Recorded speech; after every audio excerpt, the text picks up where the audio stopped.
रमेश रेड्डी हे भाजपचे सक्रिय कार्यकर्ते होते आणि माजी राज्यमंत्री बाळा भेगडे यांचे निकटवर्तीय मानले जात होते।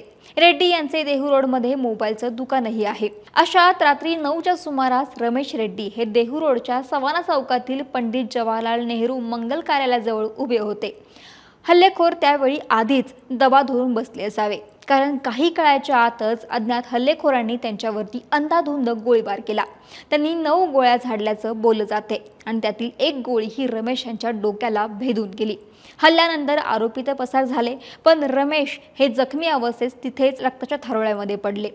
त्यानंतर तातडीने त्यांना जवळ असलेल्या खाजगी रुग्णालयामध्ये दाखल करण्यात आलं, पण उपचाराआधीच डॉक्टरांनी त्यांना मृत घोषित केलं होतं। यानंतर रमेश रेड्डींचे नातेवाईक आणि मित्रपरिवारानं हॉस्पिटलमध्ये आक्रोश करत त्यांनी शहरातून जाणाऱ्या जुन्या पुणे-मुंबई महामार्गावरती रास्ता रोको करण्याचा प्रयत्न केला। देहू रोडमधील काही दुकानं देखील बंद करण्यात आली होती, त्यामुळे परिसरामध्ये तणावाचं वातावरण निर्माण झालं होतं। दरम्यान गेल्या वर्षी 13 फेब्रुवारी 2025 रोजी रमेश यांचा धाकटा भाऊ विक्रम यांची देखील अशाच पद्धतीनं गोळ्या झाडून हत्या करण्यात आली होती।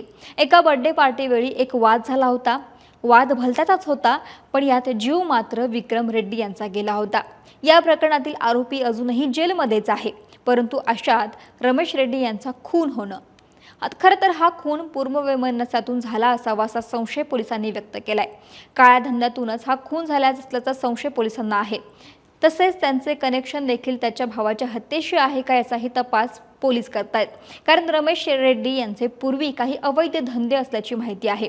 ते जुगाराचा अड्डाही चालवायचे असंही बोललं जातं, परंतु राजकारणामध्ये एंट्री केल्यानंतर रमेश रेड्डी यांनी त्यांचे हे सगळे काळे धंदे बंद केले होते।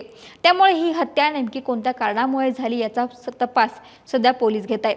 सध्या या गुन्ह्यामध्ये 3 मुख्य मारेकऱ्यांसह 4 आरोपी असून त्यातील दोघांना पोलिसांनी रात्री ताब्यात घेतलं आहे। सीसीटीव्हीच्या आधारे एक संशयित मावा तालुक्यातील गहुंजेमधील साईनगरमधून ताब्यात घेण्यात आलेला आहे, तर दुसरा संशयित आरोपी हा देहू रोडमधील थॉमस कॉलनी येथून पहाटेच्या दरम्यान पोलिसांनी त्याला अटक केलेली आहे।